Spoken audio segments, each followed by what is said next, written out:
Alright, so you may not have the attention span for this, but if you can watch this till the end, I will save you from a drop here. Hi there, I'm Kevin Anthony. I'm a second year MBBS student at St. John's Medical College, and I scored 605 out of 720 in NEET 2024, which was my first attempt. So for that year, the numbers were not that great. There was a massive inflation, and the rankings just went down. I decided not to take a drop here, and I'm very glad I did not, because next year the paper was just messed up. But you see, the advice which I'm about to share you is something I wish I started much earlier and which would have definitely boosted my score. So normally, like a few months before your actual NEET exam, your coaching centers will start providing you with these full-length paper tests, and these would simulate an actual NEET exam. So the mistake what people do is they take like 2 tests and then they just realize, oh shit, I've not prepared anything. I'm scoring very less. It has killed my confidence. I can't do this anymore. And then they just pack up, they go home and they do self-study. And this is the exact same mistake people make, which caused them a drop here. You just need to build this mindset that your score will stay the same if you stop giving your test right there. It will stay there. If you just study, it is not going to help you. It's all about how much you can apply on the paper. Okay, you're playing basketball. I have 2 groups of people. One group of people are just going to practice the drills, the dribbling styles, running and everything. And the other group of people are going to play more matches and realize where they lack, and they're going to go back and work on it. Now you tell me which group is going to perform better. Obviously, the group which played more matches and worked in the areas where they were lacking, let it be like shooting accuracy, their passing, their dribbling and all that. Exactly the same way.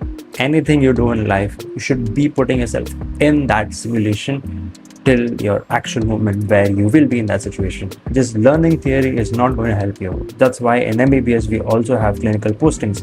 You will learn theory in classrooms and you will go and apply there in your postings, at least whatever is at your level. So ideally what you should be doing is taking every single one of the tests. It does not matter how much you score, all right, because this is how you actually assess and analyze yourself. Now what I want you to do is take these tests, all right, go back home, take a piece of paper, and I want you to write down all those topics where you lost marks, and you're going to study only those topics. I do not want you to reinforce things which you already know. So now that you know the topics where you're losing marks, it could be because of any reason. Okay, you did not study, one, you poor memory, okay, poor recall. Recall is key towards the end. That's all about how much you can recall.